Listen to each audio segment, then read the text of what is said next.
So the thing with most, well, not only studio product reviews, but in general product reviews and videos about products, is that most products aren't being used in practice in a scenario where you would use it. It isn't being shown in the natural habitat. Not on all videos, but on a lot of review videos, it's like literally the same thing as I'm doing, someone talking to a camera about their experiences.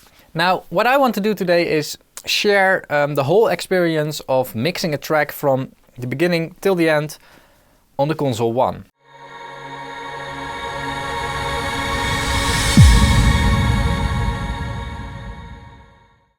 So the Console 1 from Softube is a product that I've been using for a few weeks now.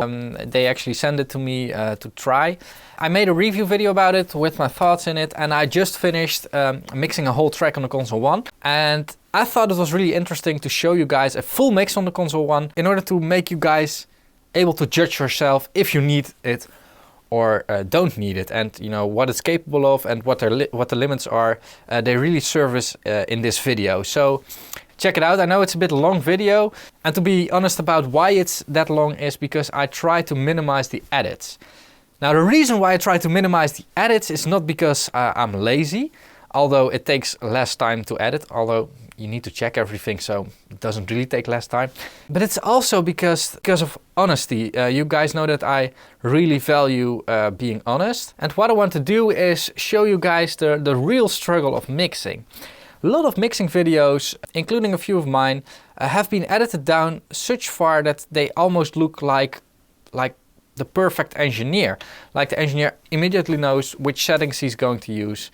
Even in the coming video, I'm right on a few channels like the first time, but some others I'm really struggling with those. And I want to show you that that's actually a normal thing. I think it's a normal thing to, struggle with sound and struggle with your mix. So the track that I'm going to mix is a track from Dan Kaminsky, who gave me this track to work on and gave me the rights actually, because, author right, copyright stuff. Big thanks to Dan, and I will link some details about him below in the description. Now what I also like to do is share the project and the processed stems and unprocessed stems. So they will be available after this video goes live on patreon.com. So I will link Patreon over here. Now let's start with the mix fix. Alright, so I do have the full song over here. Let me first, enable everything. So this is literally how I got the song delivered by Dan Kaminsky. It's a guitar-like song, a lot of guitar, a lot of synths, no vocals. It's a bit rocky. It's always very difficult for me to really give it, a name in terms of genre. But this should be the whole song, and let's just first listen to the raw files. And this isn't mixed, as you guys will probably notice. And before we start, let me mute these two, because these ones are, different tastes of the same guitar.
Alright, so I think that gives a pretty good view on what we need to work with. And of course I know that there are a lot of things that are not in balance yet. As you can see, I did a few small balancing things when I was importing the song, but usually I just keep it you know, at 0 balance. And for me, I really listen through the session one time just to know what material I have to work with and to know more about the arrangement of the song. And really, as long as I can hear all the elements, it's okay. And the fact that they are out of balance shouldn't really matter. Now let me put this all back to 0. Now what I want to start with is, well, the top section over here. So we've got a kick accent, the snare, hi-hat, overheads. We've got 3 tom channels, a bass channel and a drum breakdown loop. So I want to put these all on the console 1. Now I made a keyboard shortcut to insert the console 1 plugin on every single channel. But normally you do this by you know, selecting FX and select console 1 plugin. I'm using the VST3, but you can use whatever taste you want to use. There it is. There is a small bug that it doesn't display properly. You have to resize the window in order for it to display properly. But I never use this screen. I just insert the plugin on here, and you know, you can select your channel number over here, but apart from that, don't use it. So let me bulk insert it on all the others, and if things go correctly, which I think they are, it has automatically numbered it in the same way as I have it in my DAW over here. So we've got drums, hi-hat, oh wait, 3, I want hi-hat on 4, it's now on 6, oh okay. Oh, that's a bit odd, I don't want that.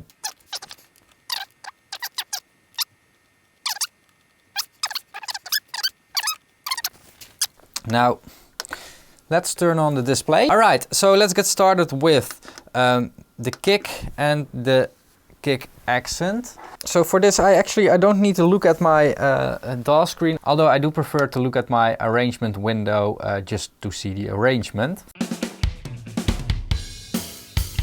So, we've got everything on here right now, but we just want to solo the kick, so we can solo it like this. Now that's a very clean kick. I don't know if this is a recorded kick or not, but it sounds very clean. We don't need any, you know, shaping situation as they call it, or as I like to call it, gating. Now let's see what we have in here in terms of EQ.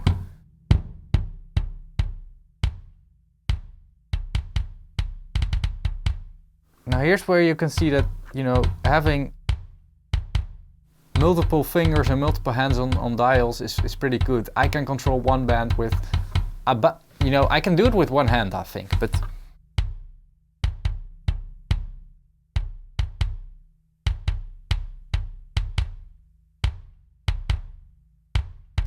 so what we could try to do is get the Tube Tech EQ. I'm not sure which one it was again. I think this one, just a normal one.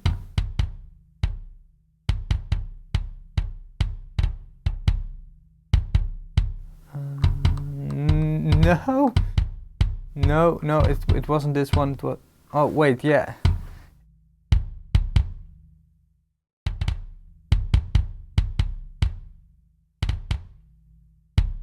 Wait a second, which one? Which one is the 1C? PE1C. Okay, wait, I need to check this.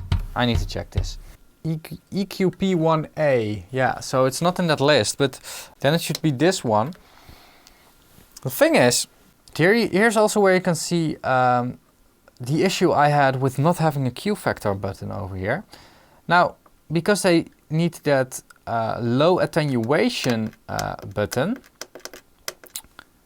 they just have made the shelving button to that setting, but on the real Pultec there's a button over here. The thing is, what you want to do when using a real Pultec is have the gain and cut at roughly the same setting, so that you know the frequency response you will get would be kind of straight. Now that's very difficult right now because we only have 3 fixed settings, but yeah, let's see how this sounds. I mean, 30.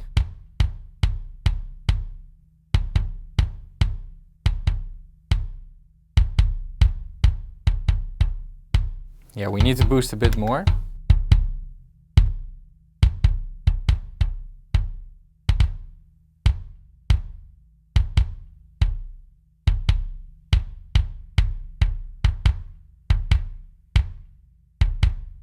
Like that. Now, I'm not a big fan of compressors in general. So I'm not going to use compression for now. I'm not going to use drive for now. I just want to add the kick accent to it. That one. That's a very nasty, nasty kick, by the way. So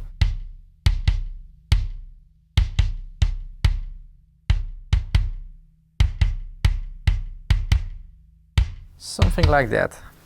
Now I also want to solo the bass line, which should be on 9, I think. Now the bass line is also super, well, not crappy, but really needs some treatment.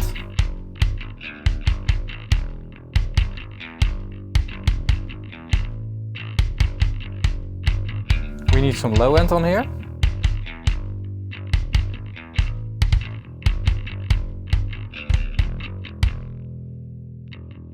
Let's warm up that bass as well.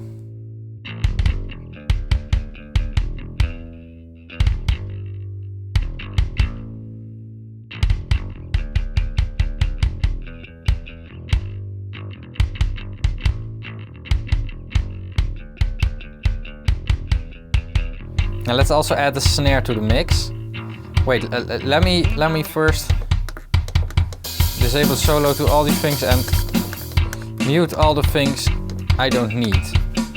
It's a better way of working, because right now I'm getting myself into a situation where I can't solo when I need to solo because I'm already soloing everything.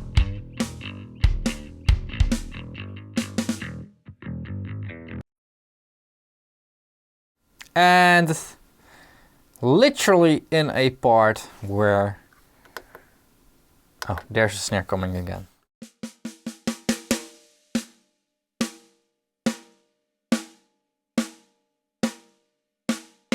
Now it's a pretty heavy song in terms of guitar, so the snare can use a bit of low end.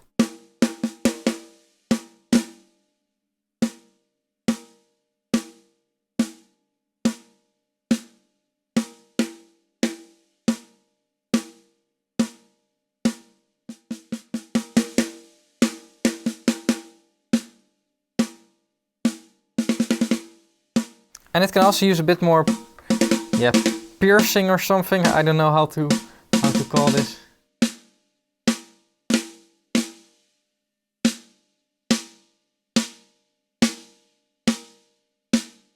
Cool.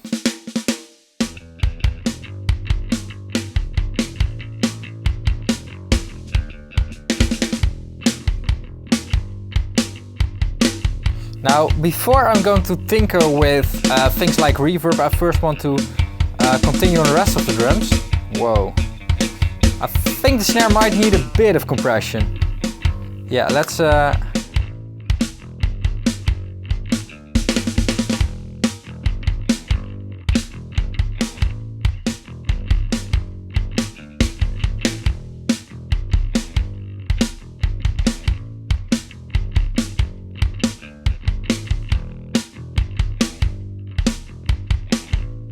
like, yeah, like that, like that.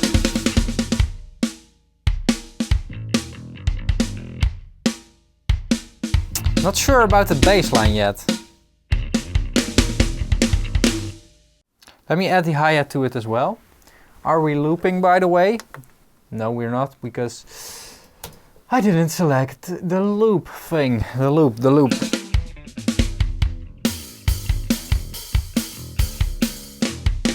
So I'm not sure what is left and right. For that we actually need to listen to the...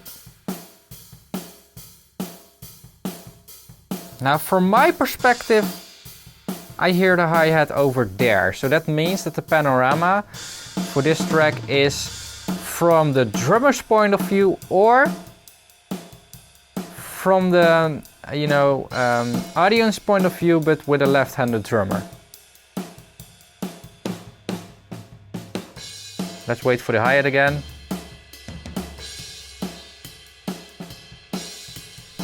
Where's the hi-hat? Oh, there it comes. Let's listen again. Yeah, it's over there.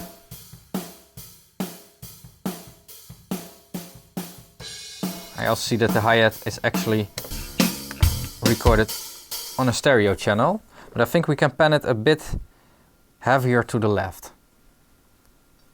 And it's not playing! It's not playing! Let me select the part where it's playing a lot, like over here.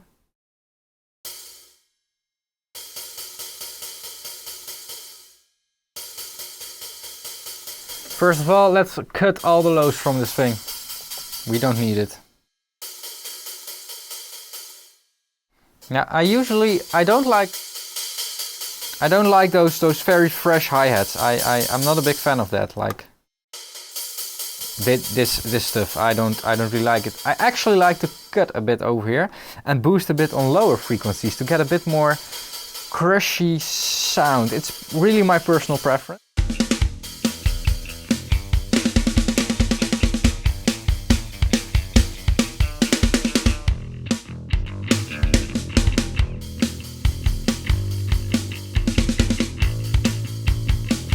Let's add the overheads to it.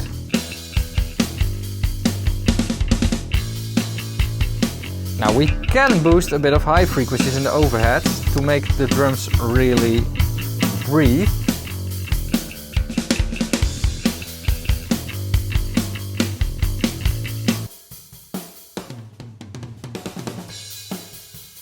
Let's also cut a bit of that lows out of there.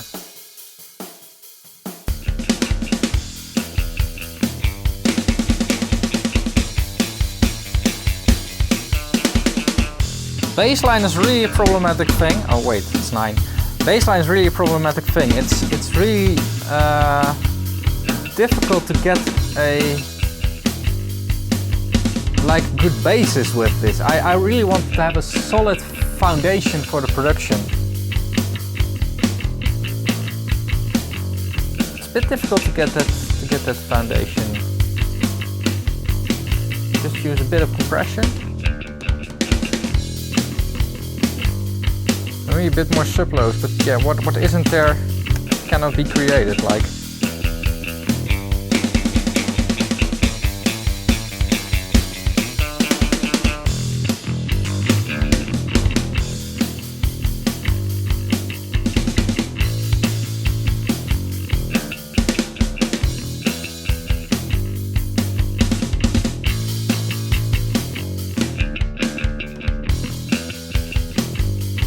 Now next the part of toms. Now toms are always difficult to work on because they aren't being played all the time in the production. So what I need to do is solo a part in the production where all 3 toms are played, if they are being played, like this, and get a very annoying loop.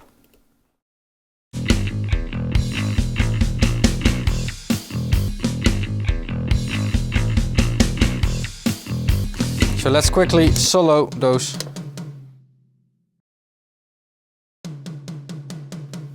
Now let me think again. So the highest rec tom.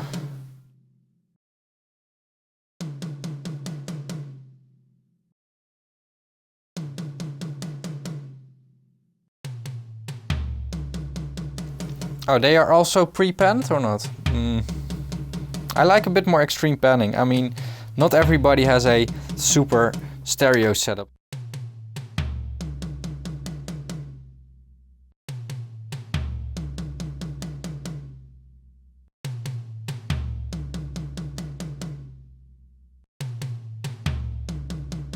Doom doom doom doom.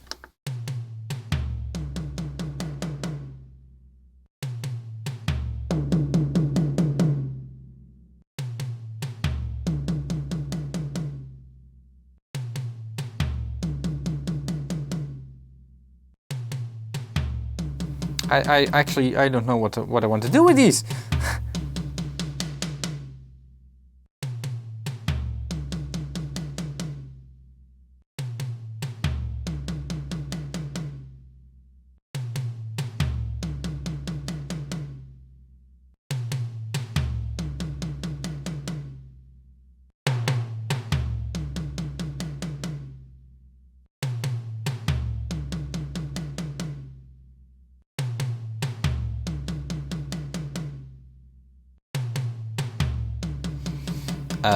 Also add a bit of definition on this one. And for the low tom, also boost a bit of that sustain, just a bit.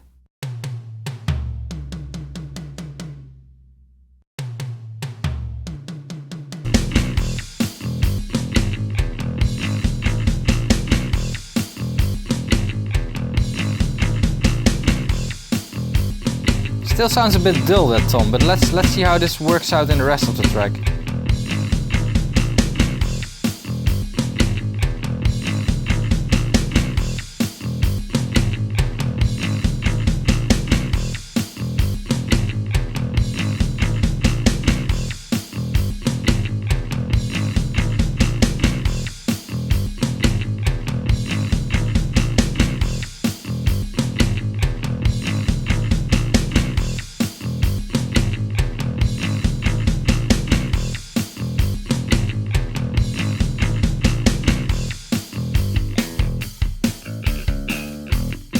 Now let's listen to the you know, everything.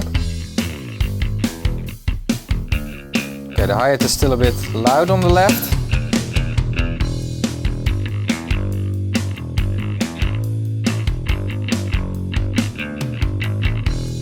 Overheads can be a bit louder.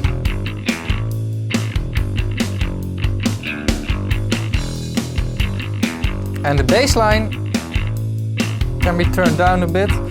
Let's also drag out a bit of mid from that bass line, make it a bit smoother.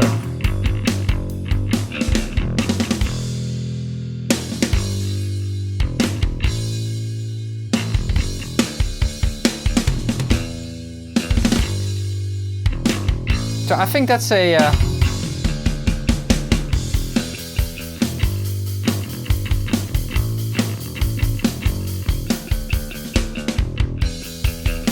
that's a cool basis. Now, what I want to add is a bit of snare reverb. Now, I like to do that in Reaper, and that's because, well, first of all, the console one, it does have over here, it does have the sends. So if you push shift, you can configure sends. But I just like to do it quickly in the DAW. I also always have, you know, a separated reverb bus per channel, so I don't have like two reverb buses with one short and a long reverb and you know, delay bus. No, I really use it per channel. Maybe that's, you know, from a luxurious position. I don't really know why I'm doing it. I do really like the overview that comes with it. So you really know where something comes from, and if you are irritating yourself about the reverb on the snare, you can really adjust the reverb only on the snare. It's always interesting to hear what happens with your drum kit or with the drum kit when you add reverb to it. So this is just the default reverb. Now I want to have it a bit shorter. A bit darker, not too much, very lively.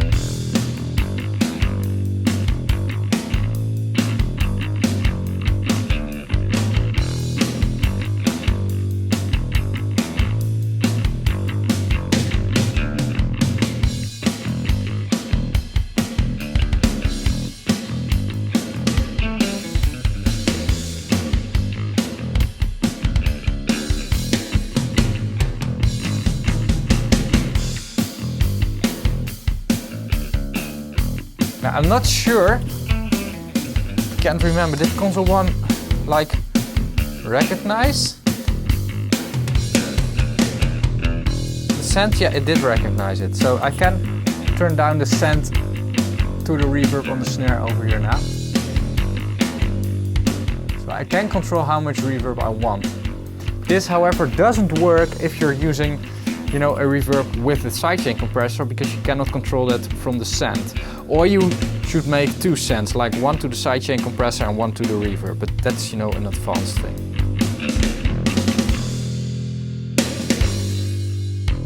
Alright, so let's keep the reverb on this setting for now.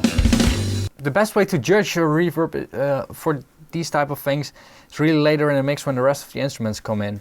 What I have as an issue most of the time is that I you know, add reverb on the snare, work really hard on that reverb, turn it down a lot, and then when the rest of the instruments come in, you won't be able to hear the reverb anymore, so you turn it up again, and then you, you know, detect that the reverb is interfering with the other instruments, so you also need to change the setting of that reverb.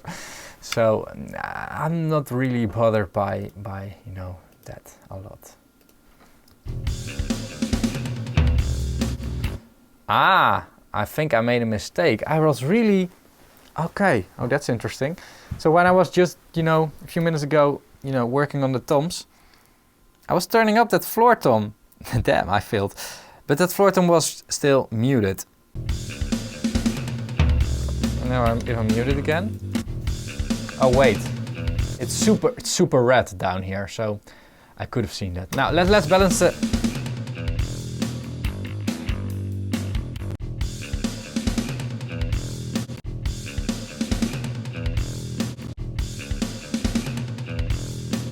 It's muted again. Why am I? Oh, now we can balance it.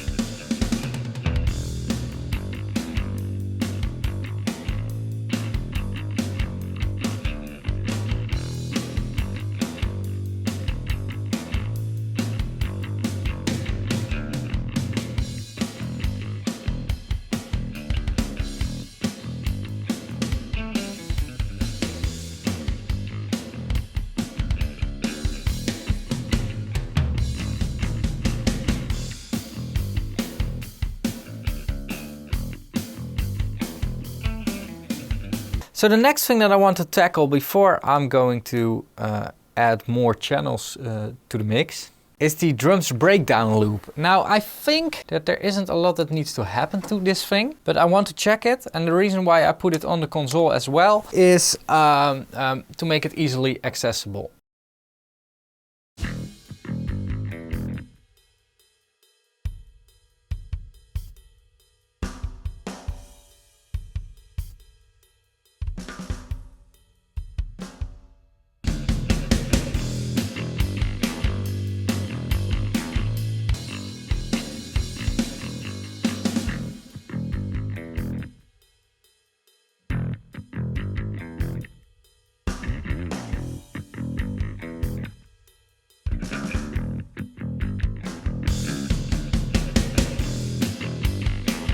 Now the most important thing is I just want to have the level set right.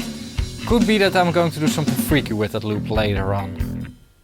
Maybe. You know, a cool thing to do is just enable both filters and compress the hell out of it, but yeah, let's not do that for now. Alright.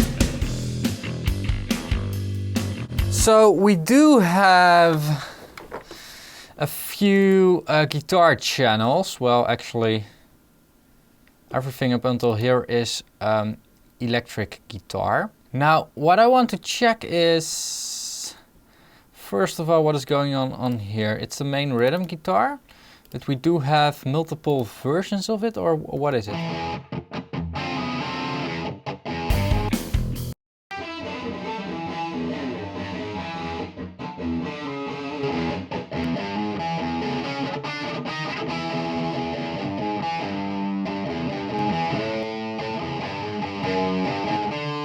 I like this one just a bit more.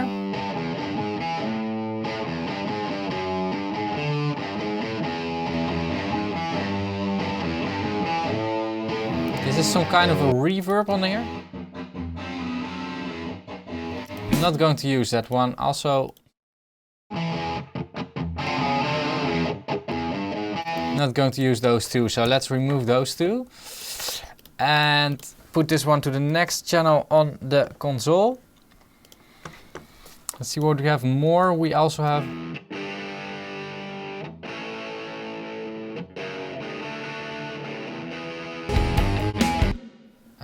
so we are also going to put that one on the console. Like that. And we're going to put those two on the console, but I want to have that one summed. So stereo big. Let's see how they sound. Let's put that one to the left and one to the right. So the benefit that I have right now, if I do this, is that it will be on just one button on the console 1. And not on 2 channels. And with stereo sounds, you really want to have it, you know, on one thing. So let's do this like this. Then we have a chorus lead.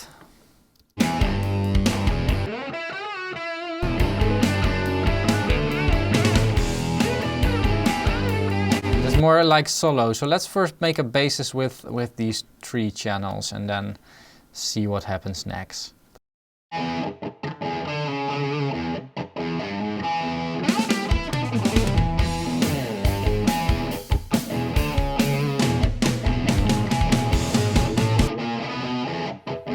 It's a bit dull right now. Sounds a bit...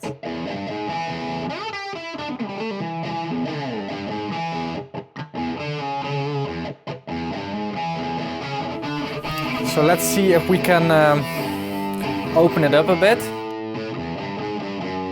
with a...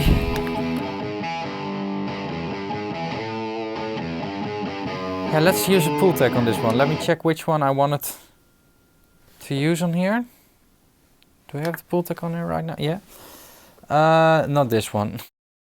The other one. I think this one. Oh, I'm just such an amateur.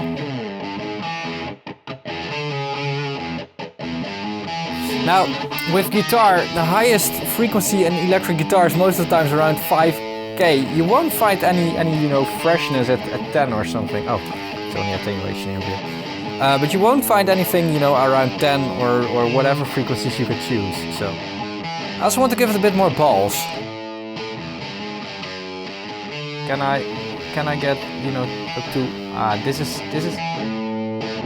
sad thing about a limiting EQ, a limited EQ.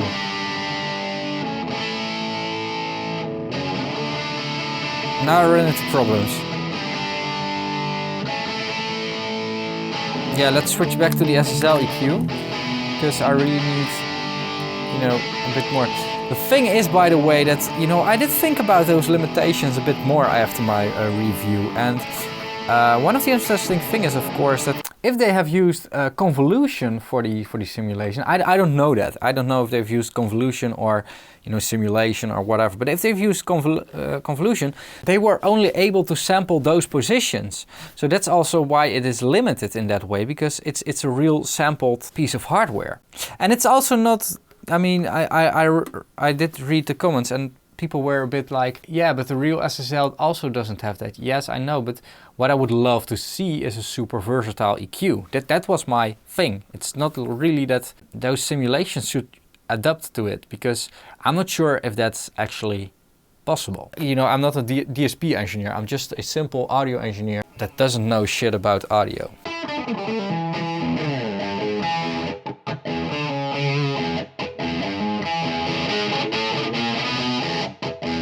Clearly hear the difference between that pull tag and this one. At least I can. Now I also want to have it a bit thicker.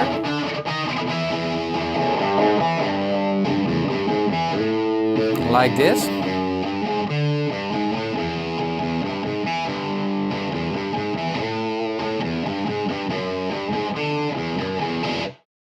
Let's do it in the whole track.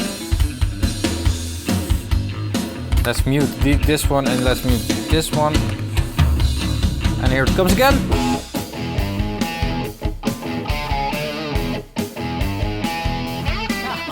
This is interesting as well. Here you can see that as soon as you listen in you know, the whole track again or with the rest of the instruments, you will make different decisions. So never solo for too long. As you can see, I also did it.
Alright, so let's make a loop over here, like that, to work on the next guitar channel.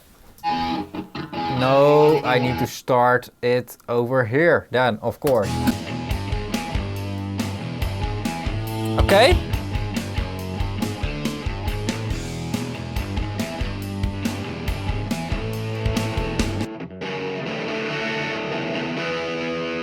Yeah, there's also a bit of a blanket over this sound.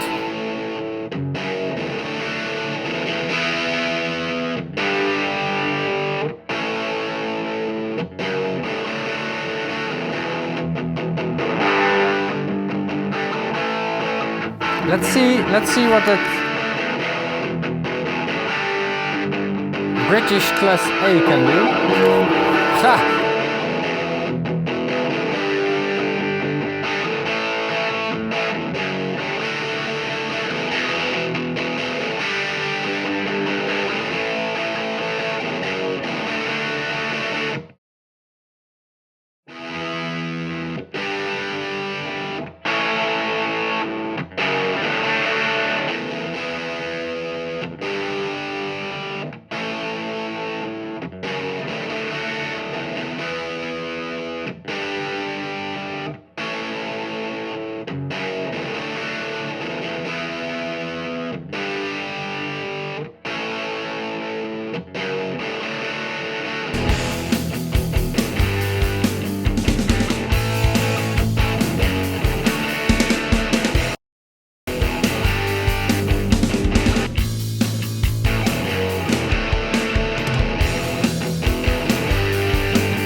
Comes in a bit strange.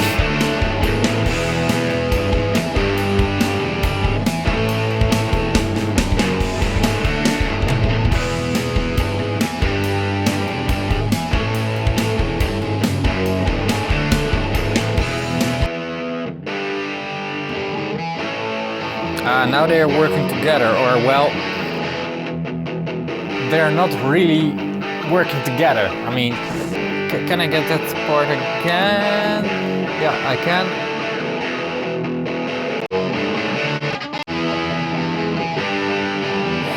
They're really interfering with each other.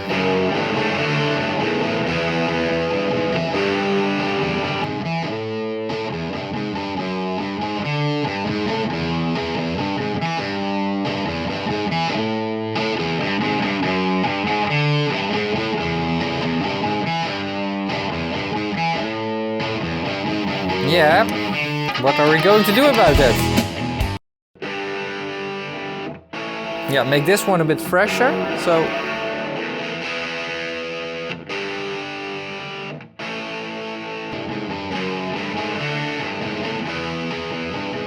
This is also a thing that I would...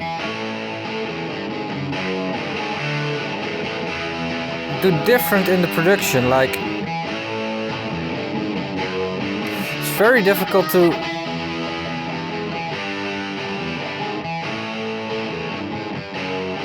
really get this right. One of the things I can do, of course, is, you know, the easy way, pen one to the right and the other one to the left. Oh wait, not that one. God damn it. Like one to the right, other one to the left. That of course makes it easy, but that also means that I need to write automation, because I want to keep that, you know, guitar 11, this one. I want to keep that one in the center whenever it...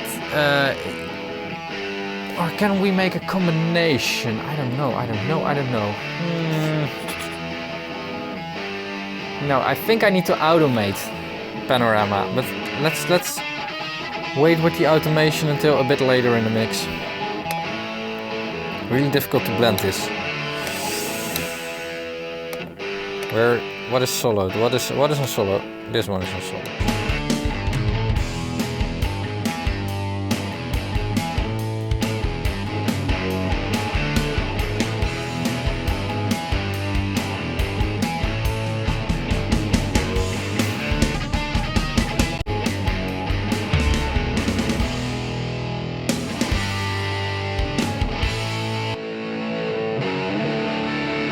Again, it's the same sound again.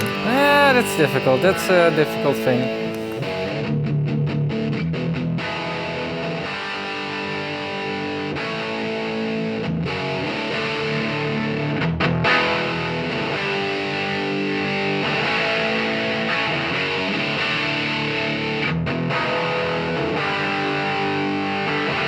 That's a difficult thing.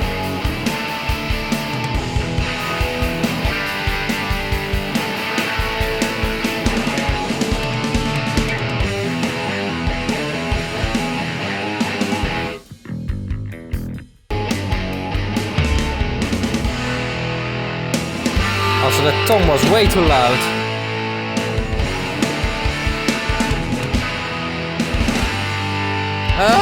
Now I'm losing overview. I'm losing overview.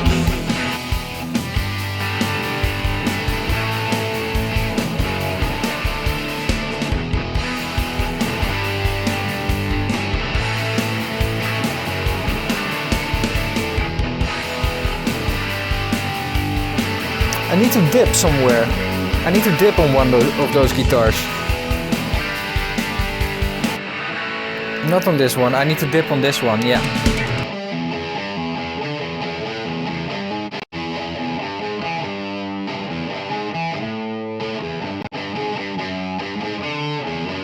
Yeah, I think I need an extra dip. And now I need to cheat, and this is what I meant with, you know, a very versatile EQ in here. I mean, right now I need to insert my trusty FET filter over this one in order to get, you know, the good setting. Let me...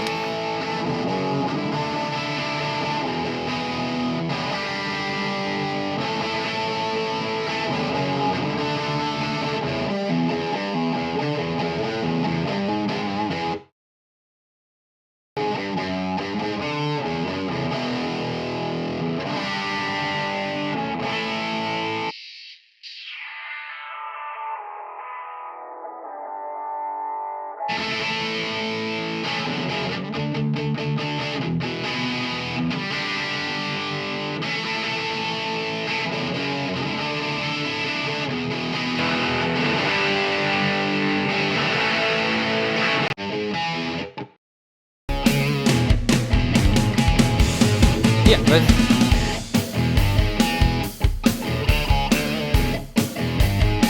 I like it.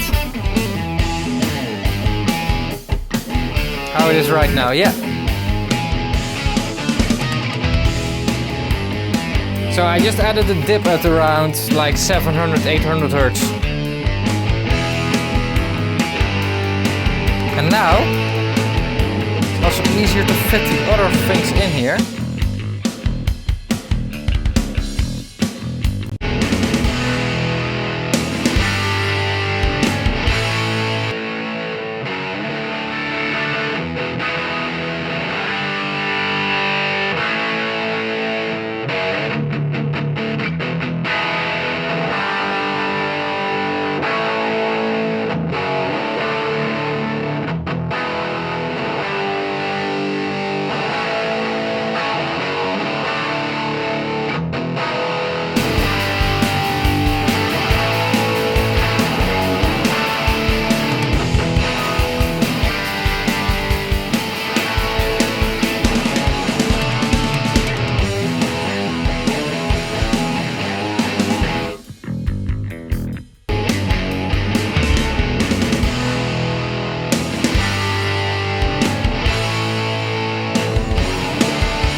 Oh wait, that's the thing, I'm losing overview.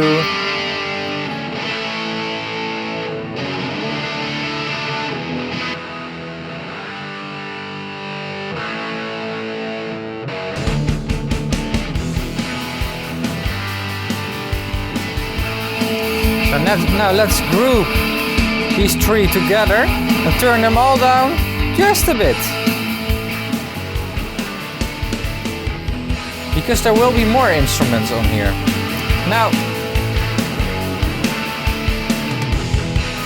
these are really difficult guitars to mix, really, yeah, just difficult. What I usually do when things get difficult is just move on. And that's not, you know, to ignore the problem, but when you move on through your mix, you know, I mix in a very linear way, as you guys can see. And if you move on through your mix, later on in the mix, you might figure out what was actually going on with those guitars and why it didn't work or why it actually works. So let's do that. Let's move on. And let's move on to these things. These are, you know, an organ, or let me just solo it so you guys can hear it. Acoustic guitar.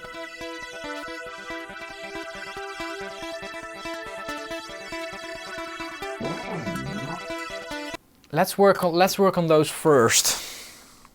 And let's see what we have actually over here.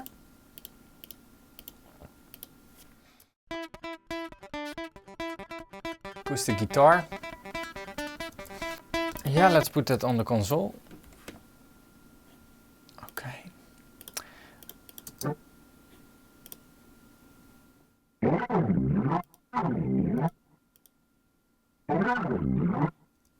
Sweeps.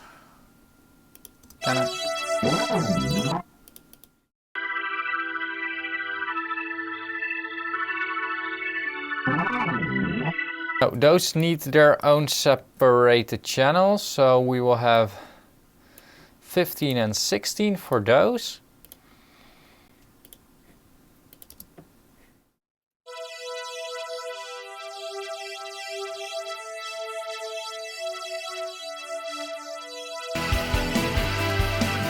Before I added synth, I think these two need to be together, and these. Yeah, so I want, you know, this one on 17. This is just because of logical reasons. And then these two on 18 and 19.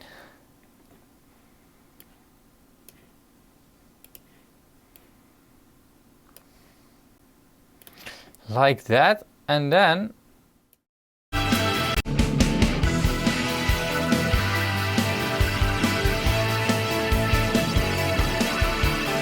it all sounds like a big mess, I know. But that doesn't matter. Yeah, so let's start with the acoustic guitar, I think. Yeah. All right. Actually, mixing is just, you know, failing until you get it right. Yeah, let's mute all this stuff and let's first start with the acoustic guitar.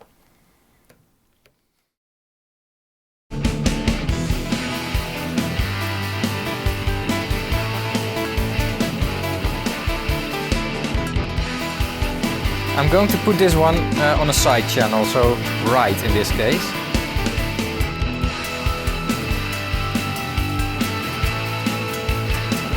And I don't want that much high frequencies on here.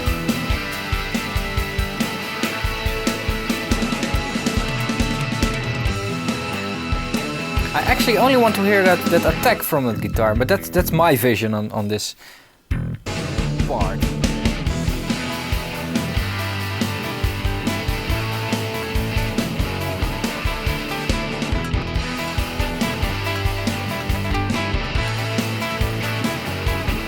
That's a strange EQ curve. I want a smaller. I cannot make it.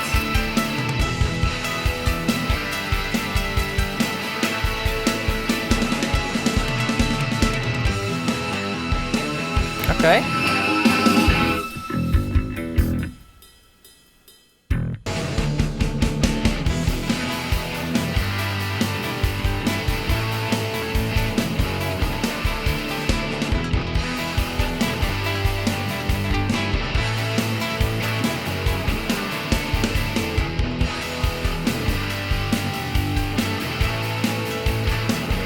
Let's add a bit of compression as well.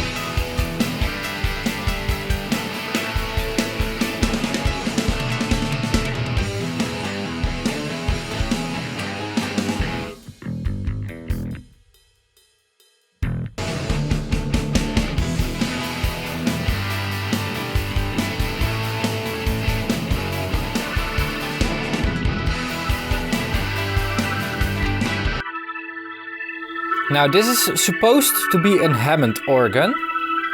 It doesn't really sound like one, it sounds way too clean for a Hammond. So let's kick up that drive a bit. And I'm kicking it first fully up so I know which character I need to choose. I need to choose, you know, character more on this side. Yeah, a bit too much, but it's okay for a Hammond.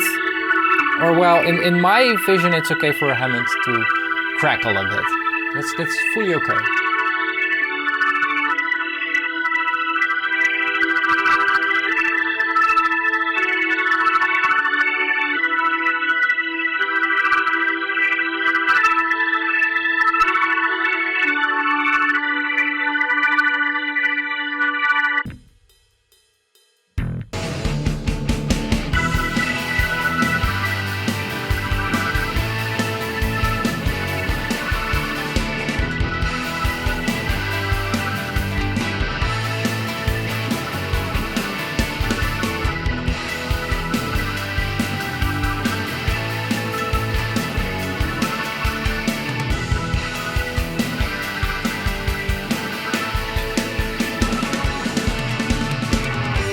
Now one of the things, let me see, because I just mentioned it, you know, right now.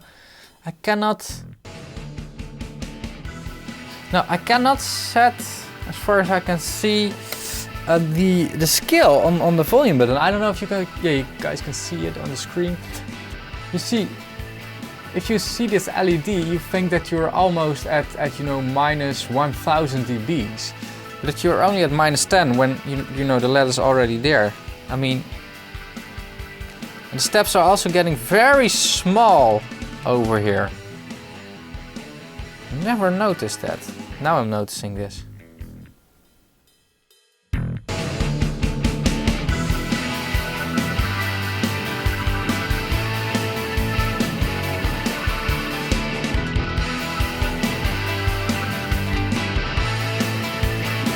As you can hear, it's really an instrument that picks up a lot of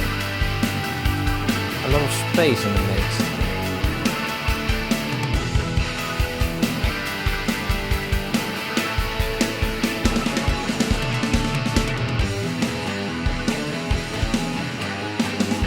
Let's go back to that acoustic guitar as well.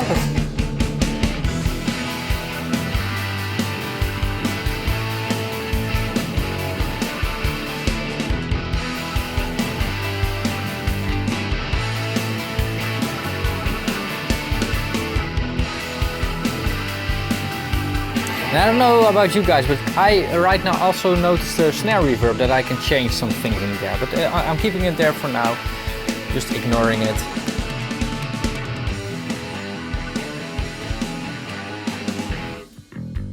Let's also get that other organ sound.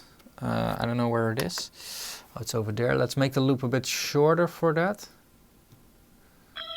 I know those loops are annoying, but yeah, that's, you know, one of the risks of this profession, that you need to listen to long loops. Yeah, I can also drive this one.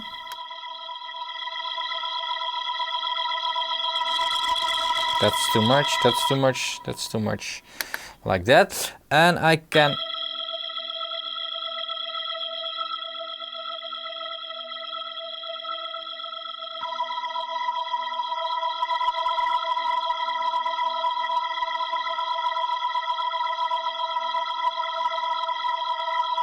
yeah, maybe a bit less character.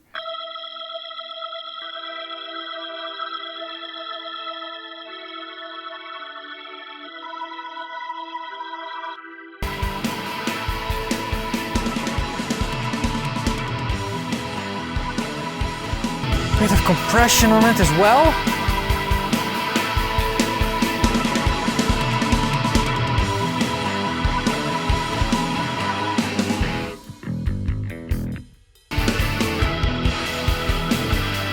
Super annoying thing in that Hammond, but I need a fab filter for that. I need my trusty old fab filter.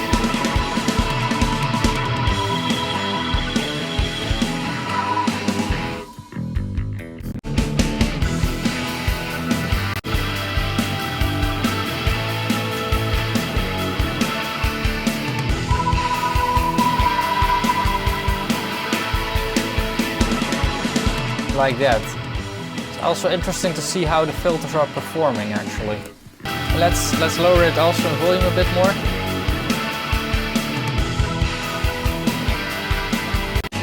It will really create a wall of sound over here. And that's, you know, I didn't choose the easiest track to mix actually for this one.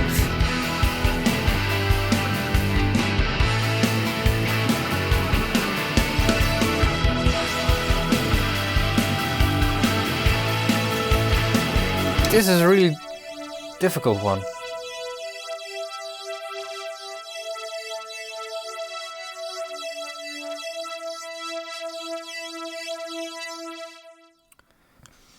Okay. Let's see what that synth does.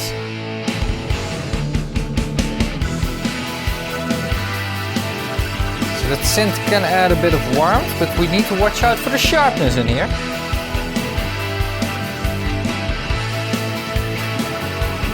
Maybe even, you know, cut a bit.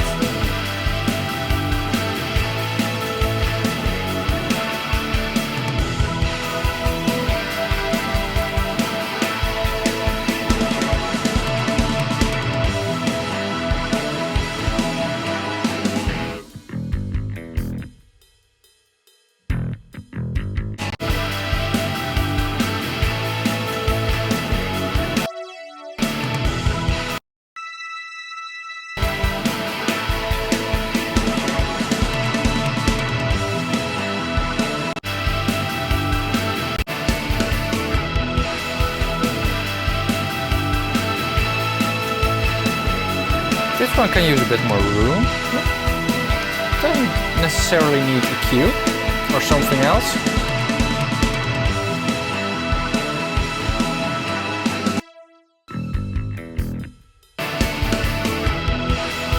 Now what I want to know right now is how it sounds, you know, as in the grand. Oh, this is super difficult to balance.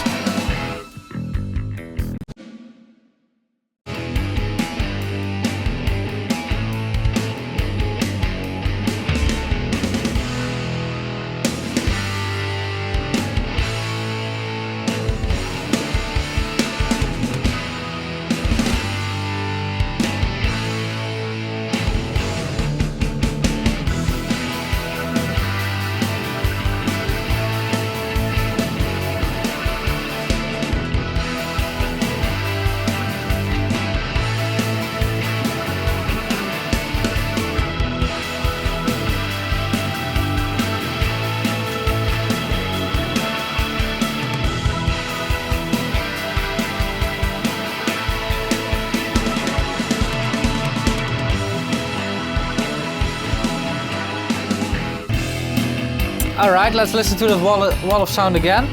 Now the thing is that I'm trying to adjust the settings while it plays, you know, while it comes by. I'm really losing a bit of overview right now, and that's, you know, also the thing that I said in the review. There are 19 channels on here right now, and you know, I've got the on-screen display, but it's a bit difficult to get the overview right now. And this is also, you know, a limiting thing of, you know, a compact console instead of, you know, having a few faders underneath your fingers. But that's you know, only in this scenario, it's really a limiting thing. Let's run it again.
Alright.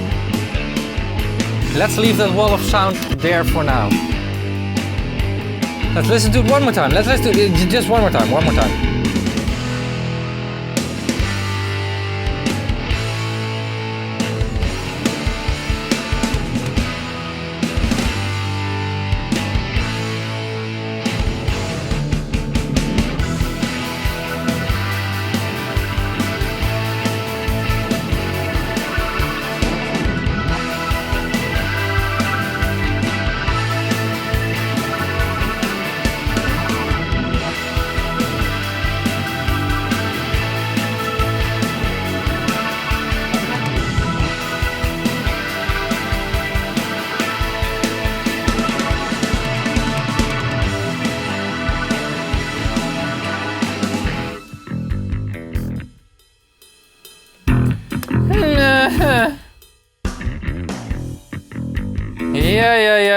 Yeah. Let's run it one more time. I'm not. Ah!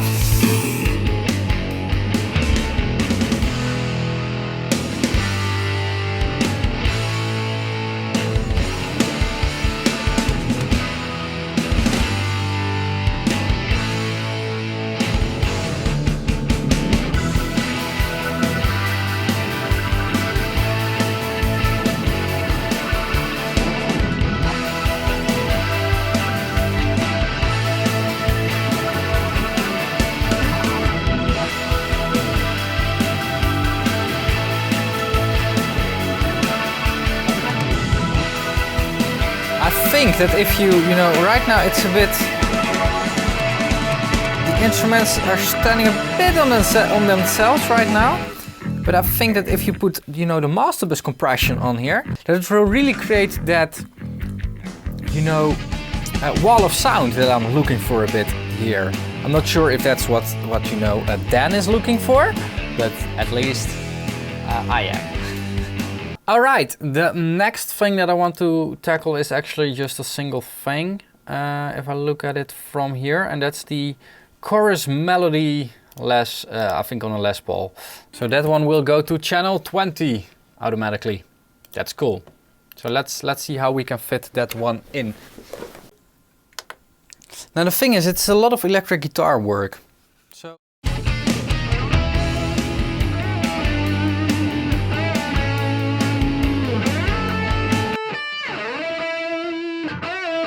there's a bit of room noise in the background.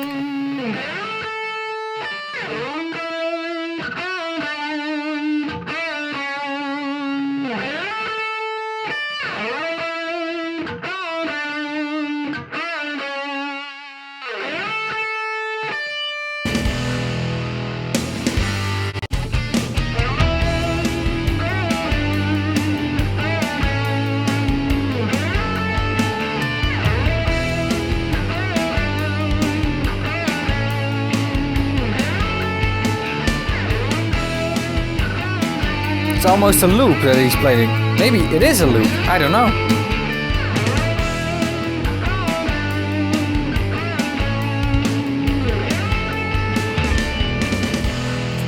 Yeah, I don't know. Should I cut the lows or not? Should I do that?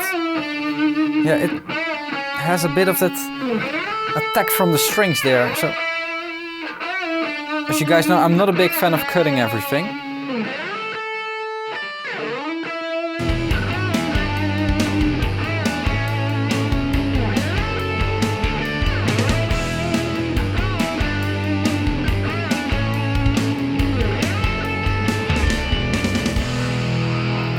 And the interesting thing is now I'm liking the snare reverb again, so that's annoying.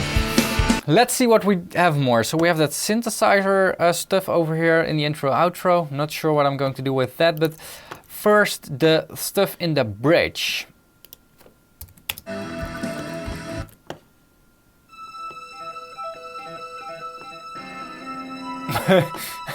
Okay. All right, so we can couple these two together. So let's do this riff. Bridge riff. Let's call this one bridge riff. Now let's go to 21. Then this one. Let's put this one on 22.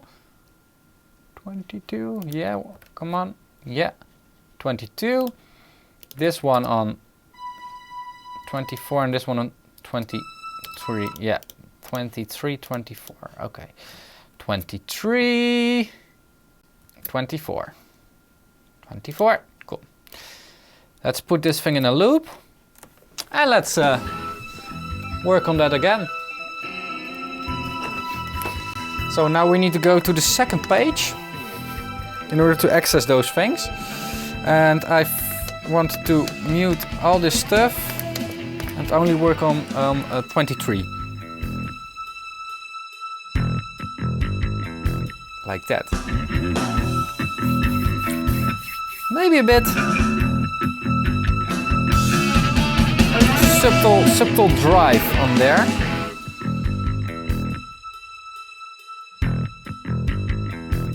Even quieter, even quieter. Even quieter, even quieter. Like that, yeah, like that. And now 4, let's include 4 with that. So, rewrite, yeah. Let's wait until it plays. Oh, there.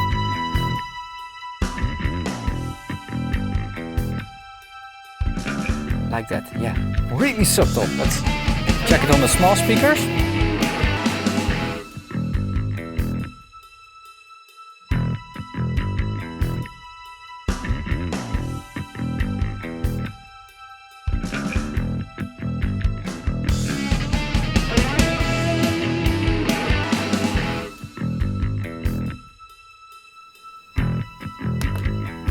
So let's add those riffs. It's an answer on the bass guitar. The riffs are answering the bass guitar.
Yeah, I love that dynamic. I love that dynamic. Yeah.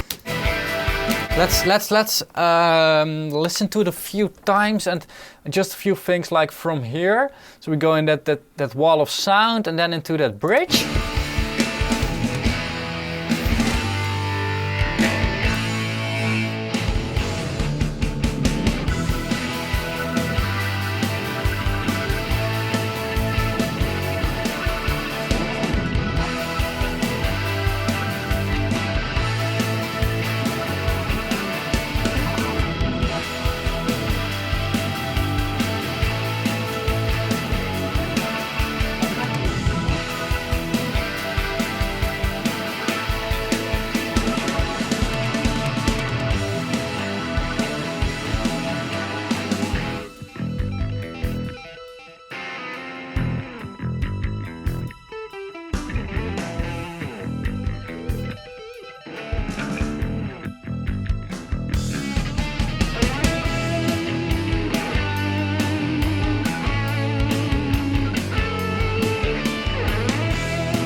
I want to check what is, yeah. So in this break we also have that drum loop going on at 9 it was? No, 10.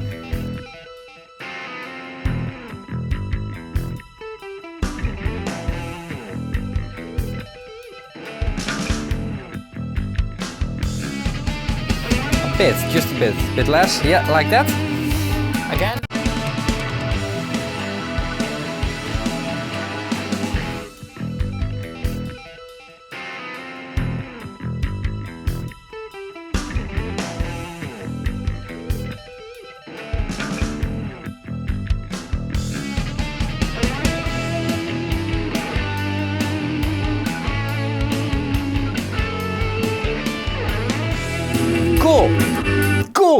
Cool. Now the next thing to sort out, or what I want to sort out, wait, what is this? What is this?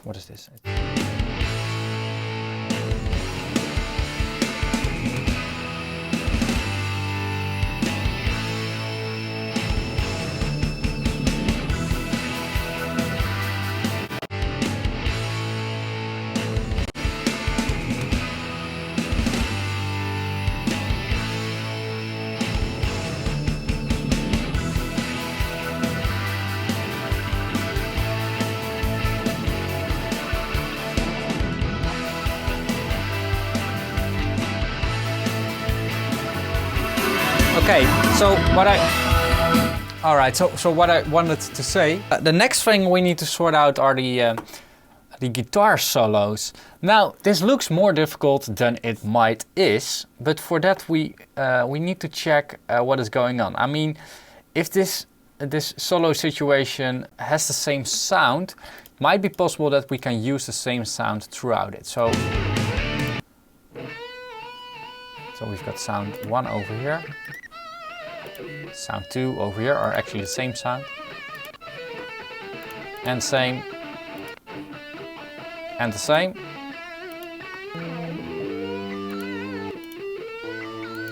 Okay, so that's actually another riff. Let's put that one here. Oh, that's annoying that I missed that one, but yeah. And this is also a...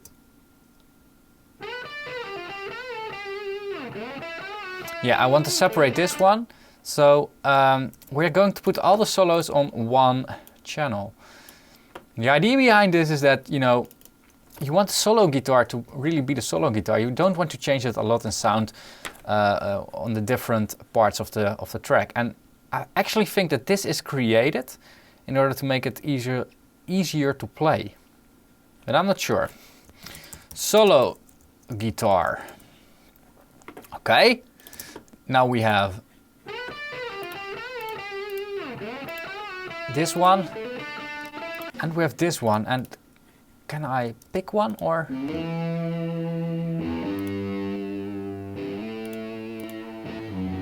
Yeah, this is super roomy, let's not do that.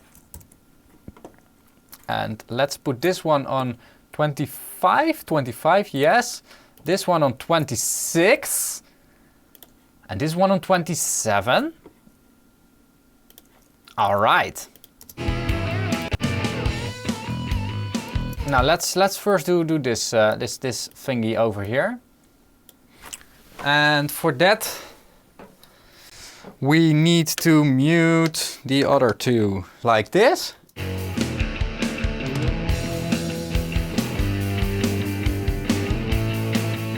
Oh wait, now I'm controlling the wrong one. This one.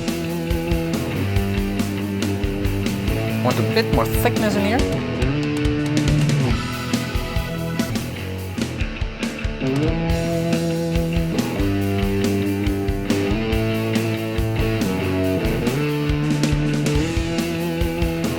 I'm a really boring mixer to look at, I think. I mean, I don't do a lot. I do a lot of EQ and I spend a lot of time, you know, hammering about what I could do better. But, you know, did you see me use the compressor? I did use it 2 times or something. I didn't even use the shape. I'm using a bit of drive. But I don't think that the track needs more than that. All right, next one.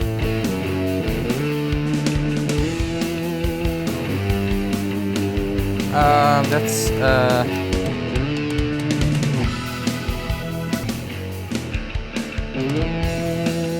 all right, next one. We need well, let's first do this stereo solo.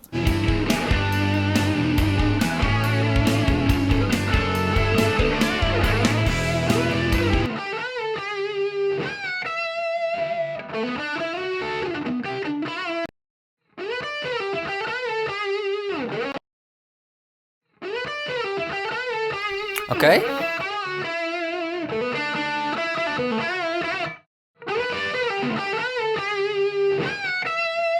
There's a lot of low stuff in here. Now, there's also something I wish that low-cut filter could be steeper, but...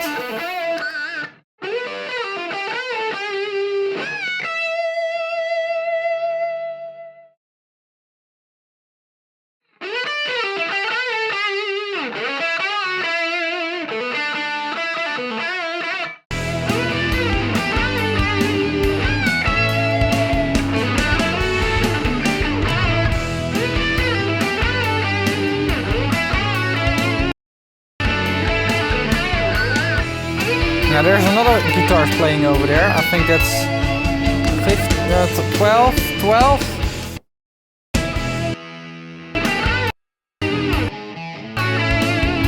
20. This one. Annoying! Ah! Over here?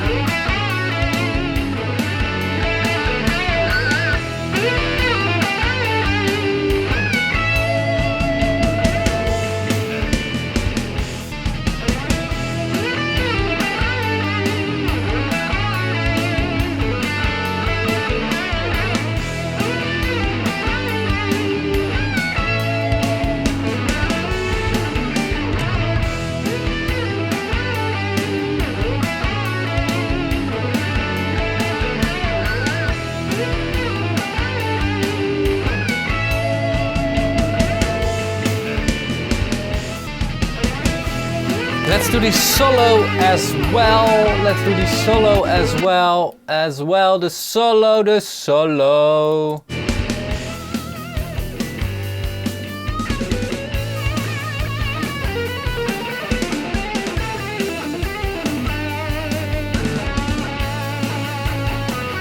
Now this can be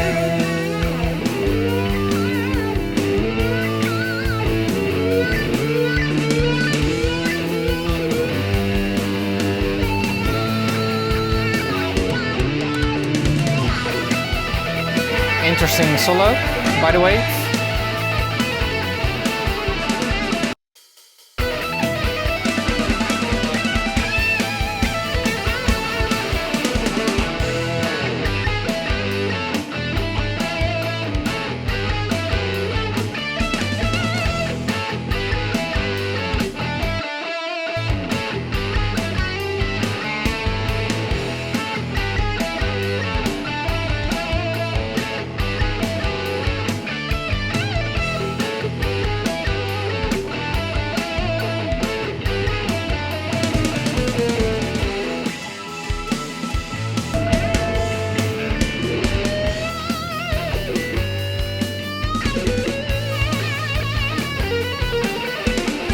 So the main thing that I'm actually annoyed about right now is not, it's not got nothing to do with the guitars. It's really the hi-hat. It's the hi-hat.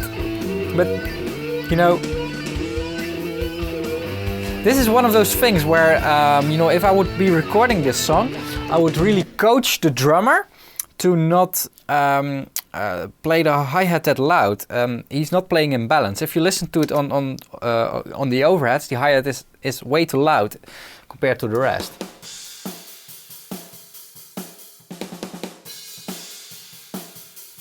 And that's one of those things that now later on in the mix I'm really annoyed with. But I cannot do anything about it.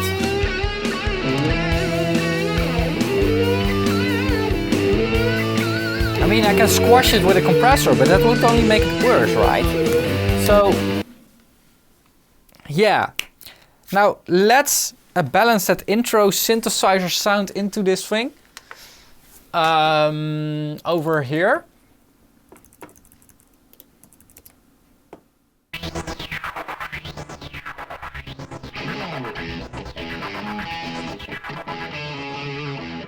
Which is a really weird thing. I would, you know, I would mute it. I would just start with the guitar, but I'm not really the one to decide that. So yeah. Okay, cool. Let's listen to the whole mix. Make some final adjustments, or maybe they're not final.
Where does this come from?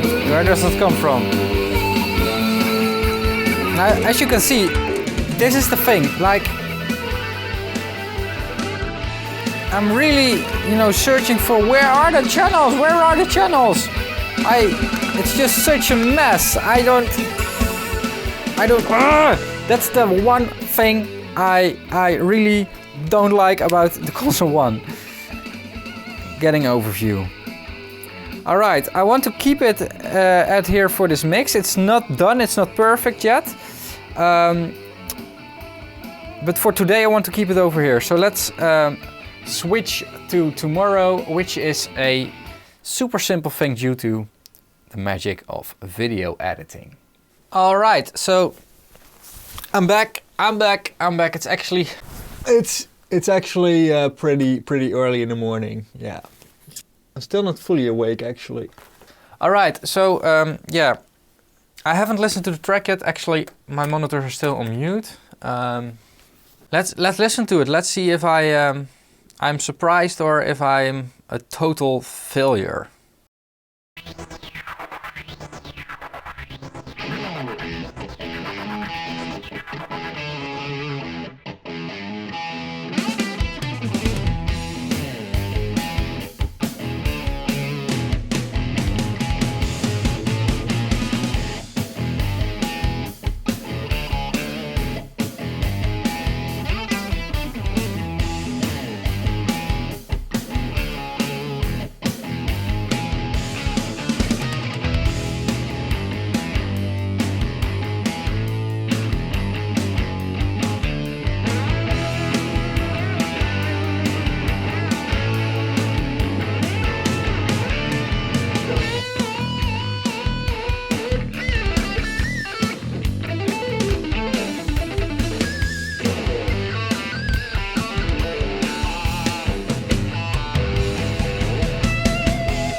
Okay, this is a part I want to check. Yeah, this is not good. Okay.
So first of all, on the mix, I'm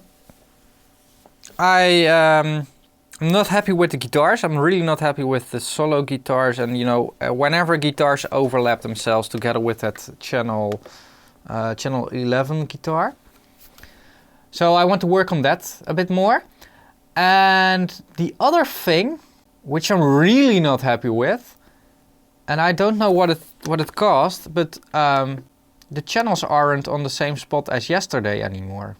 Now, I'm not 100% sure, I'm a bit confused, but I'm pretty sure that I had the organ and synths like this, like 15 was the organ sweeps, and they are now on 18.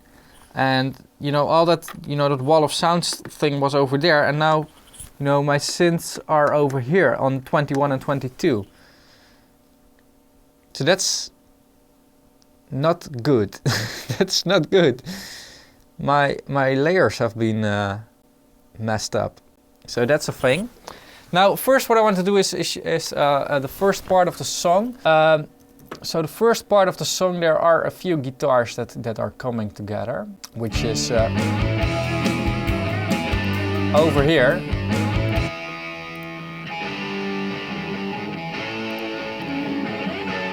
These three. And I want to work on this part first, because this really gets messy. Let's loop this. And now figure out where everything is. Because one is over there on 3, the other one is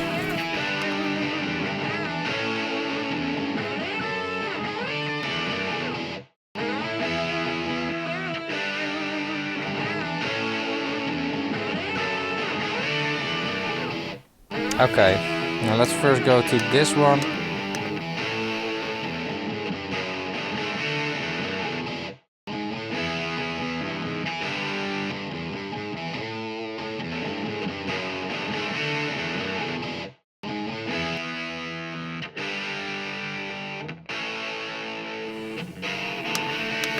Let's pick a different EQ.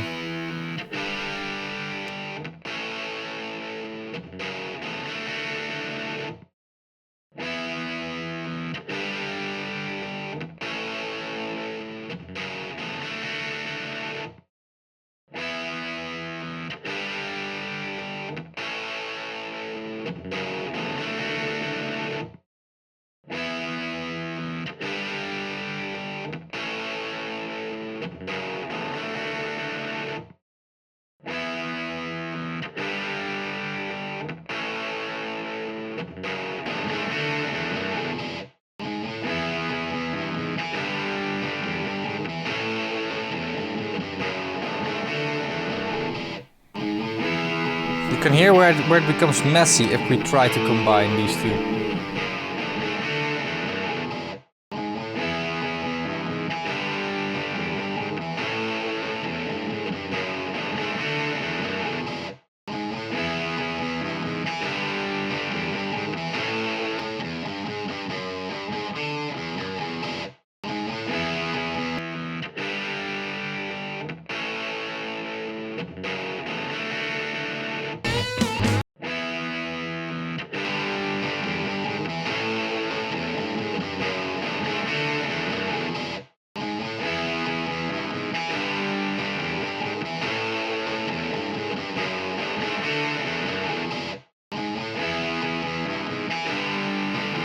Again, I think what I need to do with these two channels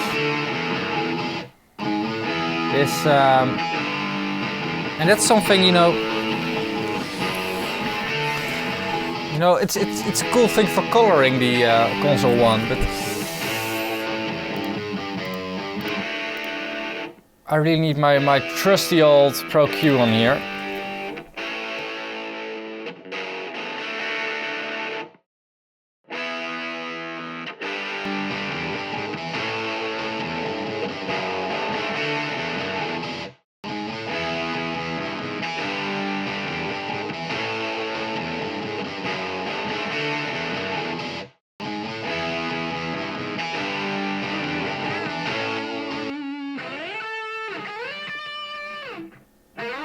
Now what did I do on this channel?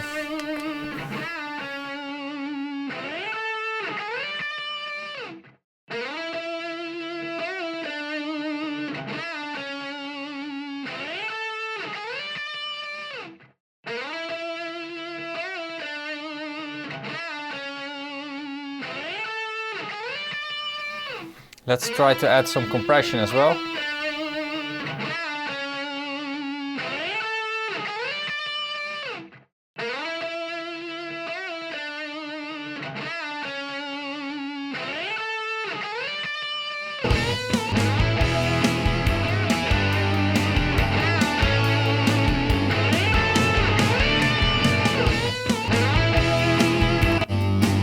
Okay.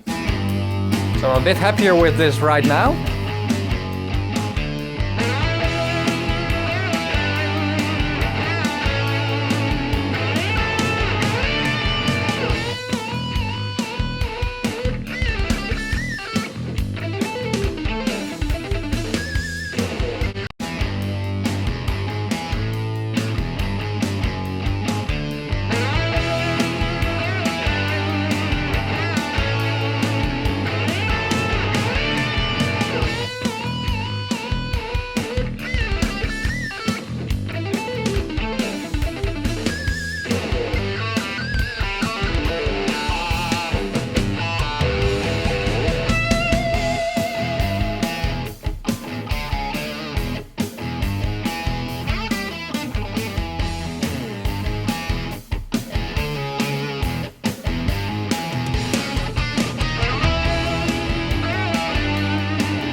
Wait, where is it?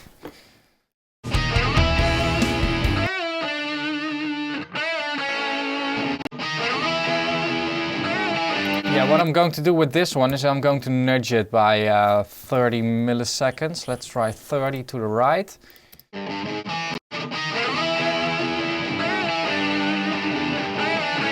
Another 30.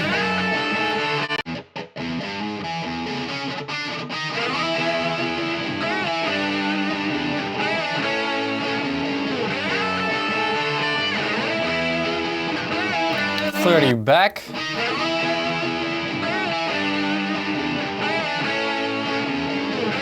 You see, the thing is, if something isn't on the grid or isn't like really tight played like this guitar, it's always better to be late than to be early. That goes for most instruments, not all, but most instruments it's better to have them like later, like a bit delayed than a bit too early. So that's what I'm trying to do with this one.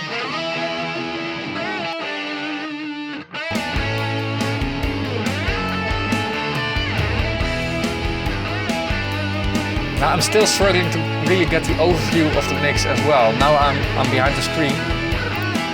It's for me, it's pretty easy to see what is coming, and you know, it's way easier to just control the console 1 from here, as in track selection.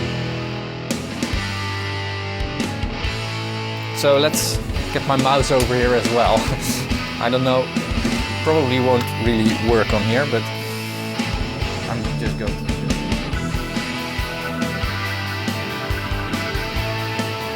Here we can turn up that organ.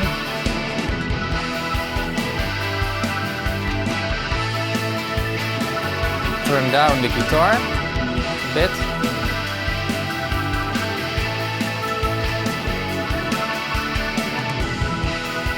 Let's run it again from the start, and let's run it on the small speakers.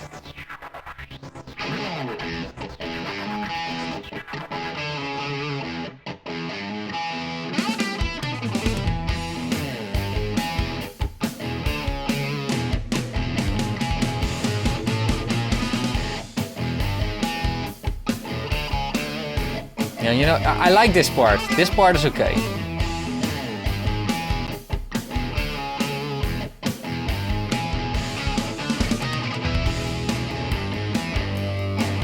Okay, this is good. And now the rest of the guitar.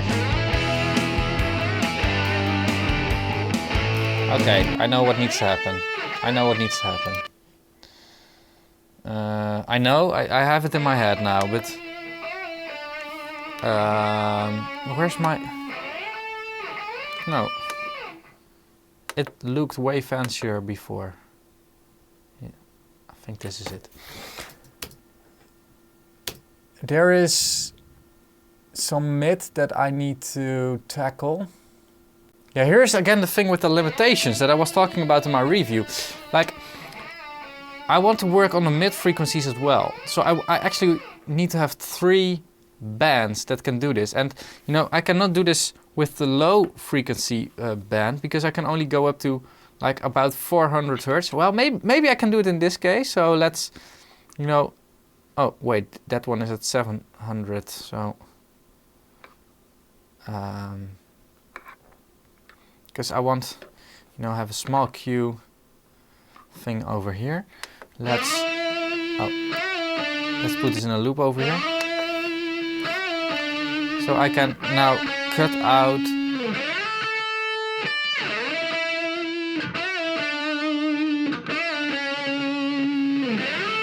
that annoying mid over here. Alright, and now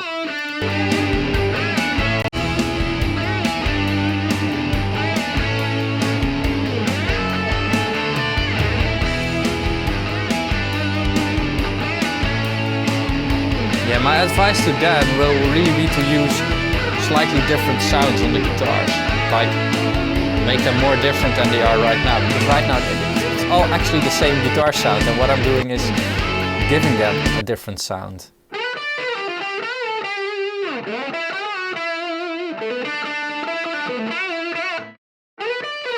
I'd love to have a bit more definition in here.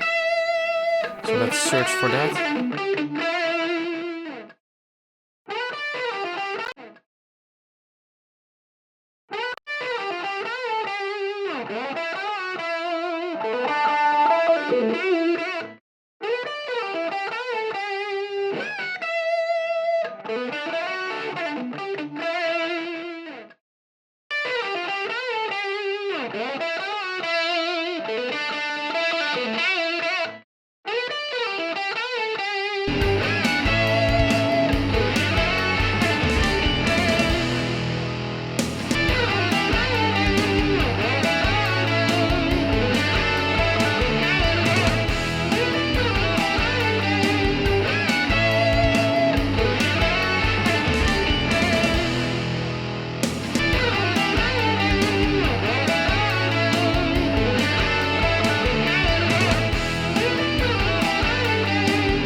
Maybe automate this.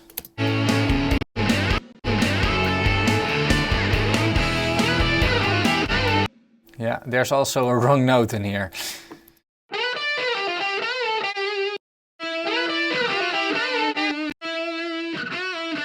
Oh, it clashes. Ah, that's a strange, nah, okay.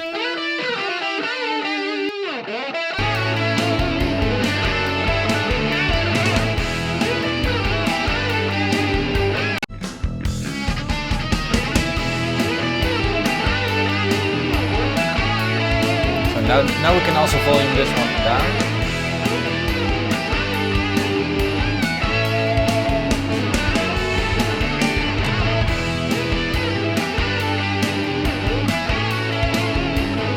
So my advice would be to work on this part or this part in the production, like the guitar part. I think we can do something in the production stage with this.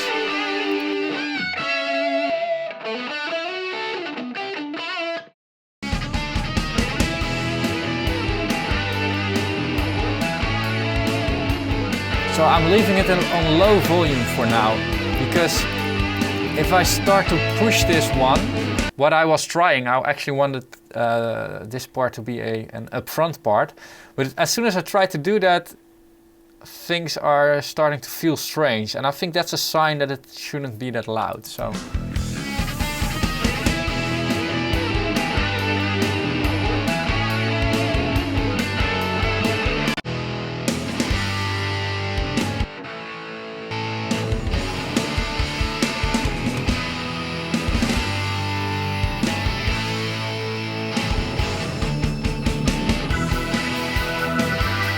Let's see what happens over here. I pushed up the organ. Let's not do that. The small speakers.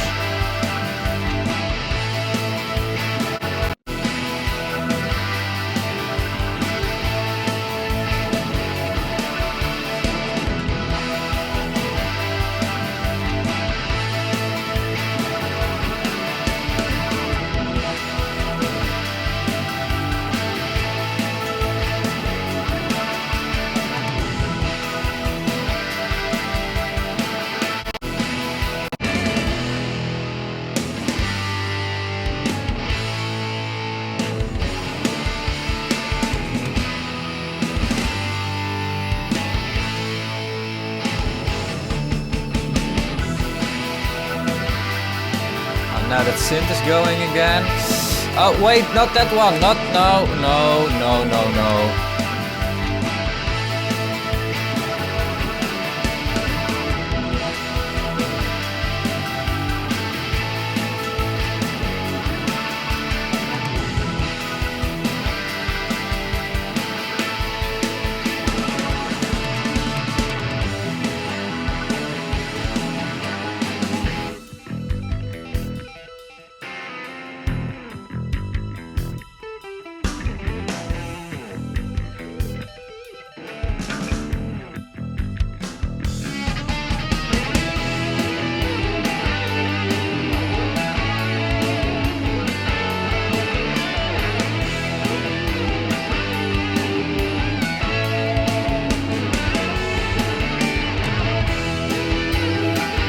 Now let me get this track mastered.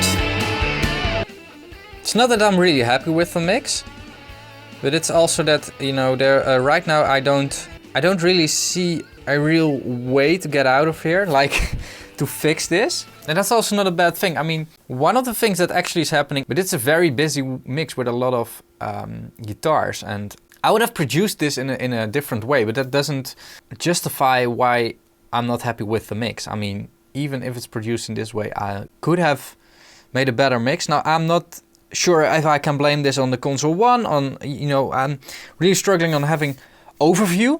I'm also really struggling with the limited settings that I have. I mean, even on the Neumann, I have more choice, as in terms of EQs. So I'm not sure, but I want to get this one mastered. If I master it, then you will hear the real value of the mix, because it's right now a lot of things in my mix are a bit buried, and that will sparkle as soon as the mastering will be done. So I will get this one mastered and stitch this also in the video edit, the master. I'm also thinking now to do this mix again on the Neumann console. on the big console. I mean, a bit later, in a few weeks, to compare the differences. Maybe that's actually would be a really cool thing. If you guys want to see that, let me know that in the comments. So yeah, this is how far I could get with the console 1. Not sure if that's a good sign for the console 1, but yeah.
Alright, so I hope you guys made it until here in the video. A lot of you won't, I'm pretty sure about that. You saw my end conclusion a bit in that video already. I'm not really happy with the mix. I think it could be a bit better, but in order to find that out, I want to mix it on the console, also on the Neumann console, like an ordinary mix fix. Not sure yet if I have the time for that and if you guys are interested in that. Could be interesting to do one on the console one and then mix it again on the console over here and compare those two. So if you guys want to see that, on one side I hope so, on the other side I don't hope it. Let me know that in the comments below, and I might do another mix fix on the same track, but then on the Neumann console. So I hope this gave you guys a lot of insight and information on the console one, and it's really up to you if you guys think it's a good product or not, because there are a lot of different scenarios where you can use this thing for. For me, I'm going to return it to Softube. I mean, there are a lot of pros for this thing, but there are also a lot of cons, and in my workflow it doesn't really implement very well. So that's a personal thing, but it's really up to you guys to get your own opinion straight about this product. Now with that being said, I want to end this video over here. Thank you so much for watching it till the end. And if you liked it, let me know that, and also let me know in the comments below what I can do better for the next time. Don't forget to subscribe. Check out my Patreon campaign, I will link it over here, where you can really make a difference by pledging a bit. One of the things you will get in return are the stamps from this session. Thanks a lot for watching, I'll see you guys again in the next video. Bye bye!